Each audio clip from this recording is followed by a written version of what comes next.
मेघना बेटा, तुमको इस पुराण के बारे में कैसे पता चला? शायद अभी सच बोलना ठीक नहीं होगा। मुझे माफ कीजिएगा अंकल, मैं एक रात यहाँ अकेले आई थी, तभी मैंने उस चाबी को रखे देखा था, लेकिन वो उस तहखाने की है ये मुझे नहीं पता था।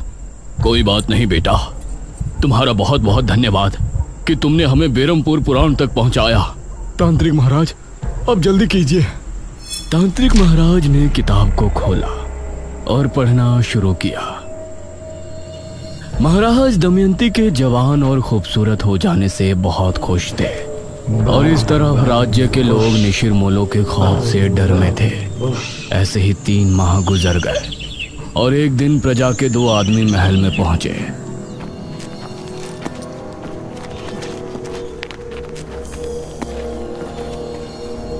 महाराज, आपके सिपाहियों ने हमारे गांव के 4 निशिर-मोलों को मार दिया और उस मुर्दे को लेकर आपके पास चले आए। आप ऐसा क्या कर रहे हैं महाराज? प्रजा होने के नाते हमारा ये जानने का हक है कि आपने इस तरह का हुक्म क्यों दिया था और आप उन मुर्दों का क्या करते थे? इस पर महाराज कुछ बोलते उससे पहले ही दमयंती बोली, तुम्हारी हिम्मत कैसे हुई ये सवाल महाराज से करने की?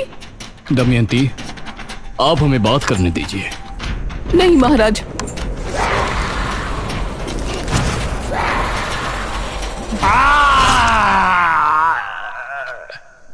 ये क्या? कौन हो तुम? दमयंती, एक डायन। ये सुनकर सभी हैरान और खौफ में थे। महाराज का भी शरीर थर थर कांप रहा था। तो आपने हमसे विवाह क्यों किया? क्यों प्रेम का खेल रचाया हमारे साथ? मैं ये पति पत्नी के किसी धर्म को नहीं मानती। मैंने जो कुछ भी किया सिर्फ इसलिए किया कि मुझे समय पर मुर्दों का खून मिलता रहे और उसी से मैं अपनी उम्र को 1000 साल बढ़ा लूं। क्या? ये क्या कह रही है पिताश्री? हाँ, यही सच्चाई है और इस काम में तुमने मेरी मदद की, इसलिए मैं तुमको छोड़ रही हूँ। अब निकल जाओ दोनों पिता और पुत्री यहाँ से। इस राज्य पर अब सिर्फ मेरा राज होगा, डायन दमयंती का। ये कहकर दमयंती ने अपने हाथ की एक उंगली महाराज की तरफ की और तभी राजकुमारी और महाराज इस तरह से महल से बाहर पहुंच गए जैसे किसी अदृश्य शक्ति ने उन्हें फेंका हो। अब दमयंती सिंहासन पर बैठ गई थी। उसने एक मांत्रिक को भी अपनी शक्तियों को बढ़ाने के लिए महल में रख लिया था, जो दिन और रात बस एक कमरे में बंद काली दुनिया के मंत्रों का जाप करता रहता था। महाराज और राजकुमारी भी बहुत परेशान थे। वो एक पहाड़ी पर छिपे बैठे थे। अब हम क्या करें? हमने अपने राज्य को भी मुसीबत में डाल दिया और खुद भी फंस गए। पिताश्री, आपने बहुत बड़ी गलती की है और हमें किसी भी तरह से इससे निपटना पड़ेगा। महाराज ने कुछ सोचा, फिर बोले, हमें ब्राह्मण जी से मिलकर बात करनी चाहिए। अब वो ही हमारी सहायता कर सकते हैं।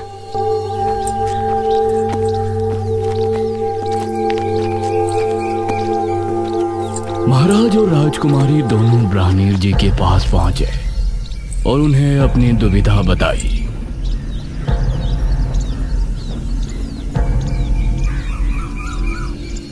महाराज, दमयंती को मारना नामुमकिन है। उसे सिर्फ कैद किया जा सकता है। तो कैसे कैद कर सकते हैं हम उस डायनी को? पूर्णमासी की रात, मध्य रात्रि के पहर अगर उसके ऊपर तांबे के चाकू से हमला किया जाए तो उसकी शक्तियां खत्म हो जाएंगी और अगर सुबह होने से पहले उसे अगर जमीन में गाड़ दिया जाए तो वो अगले कई सालों के लिए कैद होकर रह जाएगी। ठीक है ब्राह्मण जी, हम उसे खत्म करने का एक प्रयास अवश्य करेंगे। नहीं महाराज, यह कार्य केवल एक महान कोमल हृदय और वीर स्त्री कर सकती है। एक ऐसी स्त्री जिसकी वजह से 100 से ज्यादा लोगों की जान जाने से बची हो। मतलब वो इतना पुण्य करने वाली हो कि उसकी वजह से 100 से ज्यादा लोग मौत के मुंह से लौटकर वापस आए हो और अब अच्छे से अपनी जिंदगी जी रही हो। हे भगवान, अब ऐसी स्त्री हम कहाँ ढूंढेंगे? इस पर ब्राह्मण जी ने मेघालय की तरफ देखा और बोले, वो स्त्री कोई और नहीं है, वो तो आप ही है पुत्री, राजकुमारी मेघालय। यह सुनकर मेघालय ने महाराज की तरफ देखा और बोली, लेकिन हम कैसे? याद कीजिए महाराज, जब आपके राज्य में महामारी फैली थी तो राजकुमारी मेघालय ही यहाँ उस बीज को सिद्ध कर लाई थी जिससे मृत्युंजय अमृत का पेड़ उगा, और उसकी वजह से सैकड़ों नहीं बल्कि राज्य के हजारों लोगों की जान जाने से बची। यह सुनकर महाराज ने राजकुमारी मेघालय की तरफ देखा। राजकुमारी, अगर आप ना होती तो अभी तक हम सिर्फ उस स्त्री को ढूंढ रहे होते जिसने इतने पुण्य का कार्य किया हो। ब्राह्मीण जी, अब बताइए कि अगली पूर्णमासी कब है और उस डायन को हमें कैसे काबू करना है?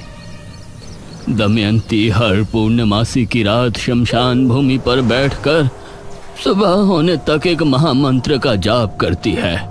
आधी रात के समय जब वो जाप में लीन होगी तो उस पर हमला करने का वही उचित समय होगा। उस पर हमला करने से पहले तुमको एक मंत्र पढ़ना होगा और बिना देर किए उस पर वार कर देना। ठीक है ब्राह्मीण जी, इस पूर्णमासी की रात दमयंती के जुल्म की आखिरी रात होगी। दमयंती बहुत खुश थी और पूरे राज्य की प्रजा पर उसका प्रकोप बरस रहा था। कोई भी उसके खिलाफ खड़े होने की हिम्मत नहीं कर सकता था। वो अपनी शक्तियां बढ़ाने के लिए हर माह कितने लोगों को अपना शिकार बनाती थी। कुछ दिन ऐसे ही गुजर गए।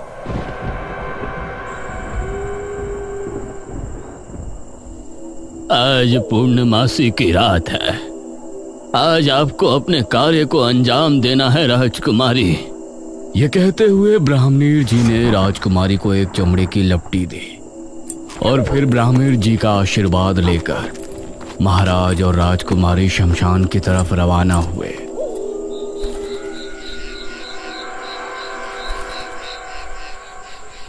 अभी दमयंती नहीं आई है, हमें सावधानी से छिपकर सब कार्य करना होगा। राजकुमारी, तुम उसे खत्म तो कर पाओगी ना? पिताजी, आप फिक्र मत कीजिए, हम कर लेंगे। अपनी प्रजा को बचाने के लिए हमारे प्राण भी चले गए तो हमें कोई संकोच नहीं होगा। आधी रात के पहर इनको घोड़ों की टोपों की आवाजें आने लगी। लगता है वो आ रही है। तभी एक रथ शमशान भूमि पर आकर रुका और दमयंती उससे बाहर उतरी। जाइए और सुबह होने से पहले वापस आ जाइएगा। यह सुनकर रथ वाला वहां से चला गया। पिताजी, आप यहीं रुककर इंतजार कीजिएगा। दमयंती एक घर में बैठकर आंखें बंद करके मंत्र जाप करने लगी। इस तरफ ब्राह्मणीर जी भी आंखें बंद किए मेघालय की सफलता के लिए प्रार्थना कर रहे थे। आधी रात के समय धीमे कदमों से राजकुमारी दमयंती की तरफ रवाना हो गई। दमयंती बहुत ही शांत भाव से जाप कर रही थी। राजकुमारी ने उसके पास जाकर मन में वो मंत्र पढ़ा जो ब्राह्मणीर जी ने उसे बताया था, लेकिन दमयंती की शक्तियों की वजह से उसने राजकुमारी के मन की आवाज सुन ली और उसने आंखें खोली। तू यहाँ क्या कर रही है? यह देखकर राजकुमारी हैरान रह गई, लेकिन इससे पहले दमयंती कुछ करती, राजकुमारी ने दमयंती के ऊपर वार कर दिया। दमयंती की चीख ऐसी थी कि वो पूरे राज्य में गूंज गई। लोगों के घरों में रखे बर्तन भी जमीन पर आ गिरे। राजकुमारी और महाराज उसे जमीन पर पड़े तड़पता देख रहे थे। तभी दमयंती एकदम शांत हो गई। उधर महल में बंद दमयंती का पुजारी बुरी तरह चीख पुकार करने लगा। महारानी दमयंती! वो बहुत गुस्से में था, लेकिन वो महल के अंदर बंधित था, इसीलिए वो बाहर नहीं आ सकता था। अगली सुबह राज्य के किले में जश्न मनाया गया। राजकुमारी की जय हो!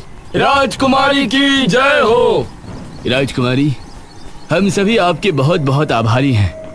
हमारा जीवन धन्य है कि हमें आपके जैसी वीर और बुद्धिमती राजकुमारी मिली, जिसने अपनी जान पर खेलकर हम सभी को दमयंती के श्राप से मुक्ति दिलाई।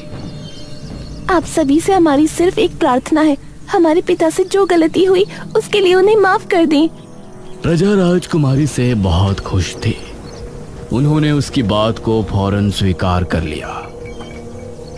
ब्राह्मीण जी, दमयंती को किस जगह कैद किया गया है? राजकुमारी, दमयंती को राज्य की एक गुफा के अंदर कैद किया गया है। वो वहाँ से वापस तो नहीं आने वाली ना? नहीं राजकुमारी, लेकिन अगर आप उस गुफा के अंदर पहुंची तो वो जरूर जा सकती है, क्योंकि उस पर रोक आपकी वजह से लगी है। अब आपको उससे दूर ही रहना होगा। भला हम वहाँ क्यों जाएंगे?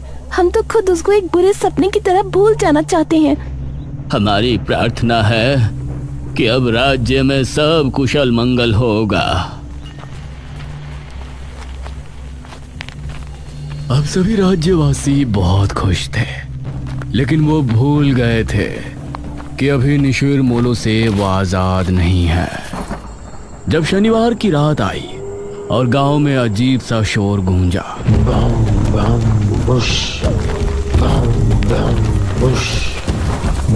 तो उसे सुनकर सभी की रूह कांप उठी। अरे, ये तो निशिर मोलो की आवाज है। निशिर मोलो आए और अपने साथ 2 आदमियों को उठाकर ले गए। अगली सुबह फिर से सभा बैठाई गई।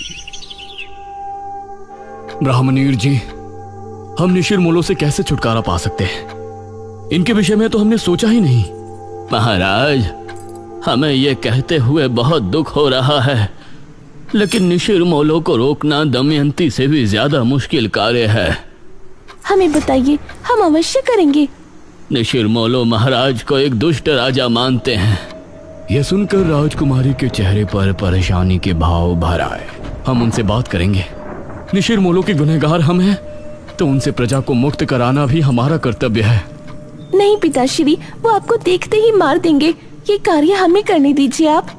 ठीक है पुत्री, लेकिन आप करेंगे क्या? ये सुनकर राजकुमारी के माथे पर सलवटें उभर आई। अगले शनिवार सभी लोग अपने अपने घरों में बंद थे। रात के समय वही आवाज गांव में गूंजने लगी।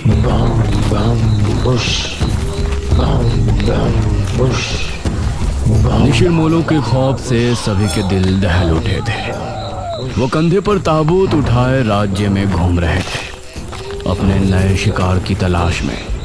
उन्होंने देखा कि सामने राजकुमारी खड़ी है और वो तेजी से उसकी तरफ बढ़ने लगे। वो उसके करीब पहुंचने ही वाले थे। हम हैं राजकुमारी मेघालय और हम अपने पिता की क्रूरता से बहुत शर्मिंदा हैं। यह सुनते ही निशिर मोलो रुक गए और उनकी निगाहें राजकुमारी पर जम गई। हम नहीं चाहते कि हमारे पिताश्री की गलती की सजा पूरी प्रजा भुगते। हम आपसे वादा करते हैं कि महाराज का मृत शरीर हम खुद आपको लाकर देंगे। यह सुनकर निशिर मोलो की आंखें तेज लाल होकर चमकने लगी। राजकुमारी ने हाथ जोड़े और रोते हुए बोली, हमारे पिता राज्य छोड़कर भाग चुके हैं, लेकिन हम आपके सामने अपने पिता की लाश लेकर जल्दी प्रस्तुत होंगे। तब तक आपसे विनती है कि राज्य में कभी भी आकर किसी निर्दोष को उठाकर न ले जाएं। अगर हम अपने पिता की लाश लिए बिना वापस आएं, तो आप लोग फिर वापस आकर इसी तरह से गश्त करना शुरू कर सकते हैं। तब हम भी आपको नहीं रोकेंगे, लेकिन हमें एक मौका अवश्य दें हमारे पिता को ढूंढकर आपके सामने लेकर आने का। यह सुनकर निशिर मोलो उसी समय बिना किसी को लिए कब्रिस्तान की तरफ चले गए।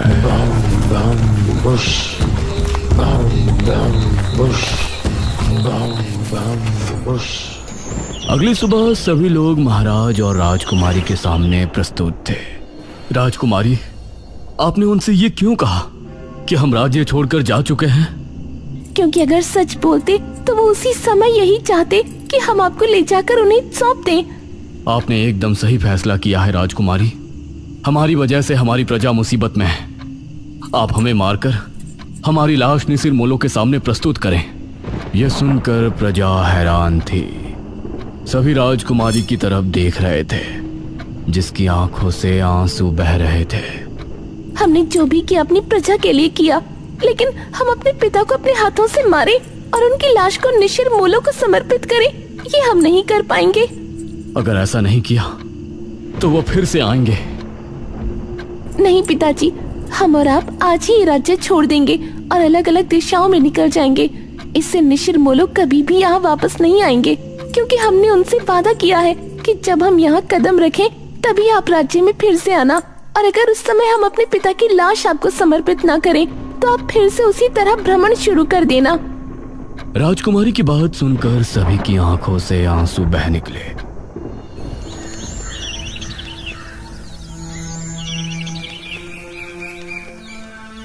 उसके बाद राजकुमारी और महाराज ने उसी दिन राज्य छोड़ दिया और फिर निशिर मोलो कभी नजर नहीं आए।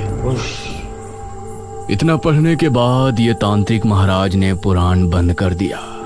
इस पुराण के हिसाब से तो जब राजकुमारी राज्य में वापस आएंगी तभी निशिर मोलो वापस आएंगे, लेकिन अब 400 साल बाद वो क्यों लौटे हैं?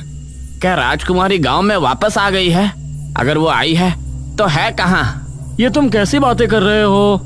भला 400 साल बाद राजकुमारी वापस कैसे आ सकती है? यही तो समझ नहीं आ रहा है कि निशिर मोलो आए हैं तो कैसे, क्या वजह है उनके वापस आने की? इसमें आगे की कहानी नहीं लिखी। महाराज और राजकुमारी का बाद में क्या हुआ? नहीं पुत्रे, पुराण समाप्त हो गया। मेघना की उत्सुकता देखकर इशिता को बहुत हैरानी हो रही थी। इतना सब कुछ जानने के बाद भी वही सवाल सबके सामने था कि निशिर मोलो वापस क्यों आए।